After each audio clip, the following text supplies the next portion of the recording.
আসসালামু আলাইকুম প্রিয় খামারি ভাই ও বন্ধুরা, দেশ এবং প্রবাস থেকে যে সকল ভাইয়েরা এই ভিডিওটা দেখতেছেন সকলকে জানাচ্ছি আন্তরিক শুভেচ্ছা এবং অভিনন্দন। চলে আসলাম আরও একটি নতুন ভিডিও নিয়ে আপনাদের মাঝে।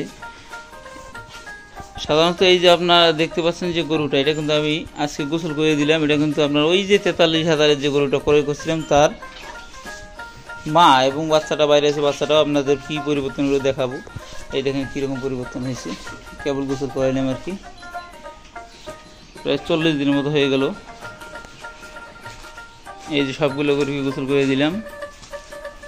এখন চলে যায় মূল টপিকসে। এই যে দেখতে পাচ্ছেন সেই আধমরা এবং যে বাছুরটা আপনারা দেখছিলেন ক্রয় করার পরে, তার ভিডিও আপনারা দেখতে পাচ্ছেন। সাধারণত এই দেখেন বর্তমান অবস্থা 40 দিনে কীরকম পরিবর্তন হয়েছে।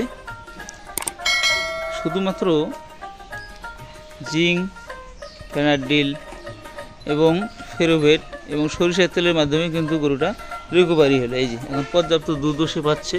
এই যে এটা আমাদের বাড়ি আরেকটা ব্রাহ্মা বাচ্চা। এই দেখেন, এই যে সে জাবর কাটতেছে শুয়ে দুধ খাওয়ার পরে। এই দেখেন 40 দিনে কীরকম পরিবর্তন হলো। পর্যায়ক্রমে এই বাছুরটি আপনারা কিন্তু আপডেট পাবেন। এই দেখেন কীরকম তার পরিবর্তন, আর শরীরের যে কী চেহারা ছিল সেটা কিন্তু আপনারা ইতিমধ্যে জানেন আর কি। এই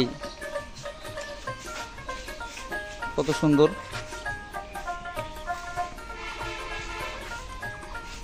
এই যে দেখেন এখন শুধুমাত্র বিকজ এর কিন্তু জিঙ্কটাই চলছে, আর অন্য কিন্তু কিছু চলছে না। কিন্তু আপনার দানাদার হালকা পরিমাণে সে গ্রহণ করতেছে। এই দেখেন, এই যে বাচ্চাটার গেট আপ দেখেন, দেখছেন? হ্যাঁ, কত সুন্দরভাবে সে রোদ কিন্তু ভিটামিন ডি সংগ্রহ করতেছে। এই দেখুন একটা লোমের গোড়ায় কিন্তু কোনো প্রকার ময়লা এবং স্ক্র্যাচ নাই। এই যে আমাদের ব্রাহ্মা।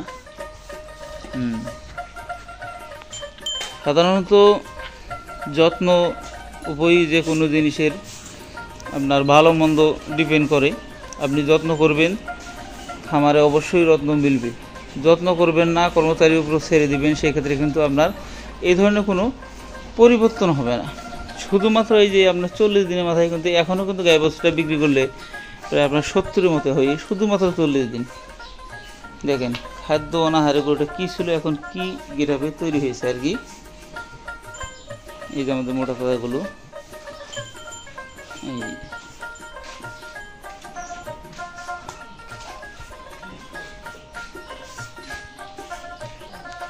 সকলে আমার জন্য দোয়া করবেন।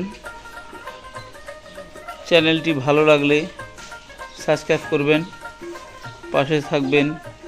ধন্যবাদ। আসসালামু আলাইকুম।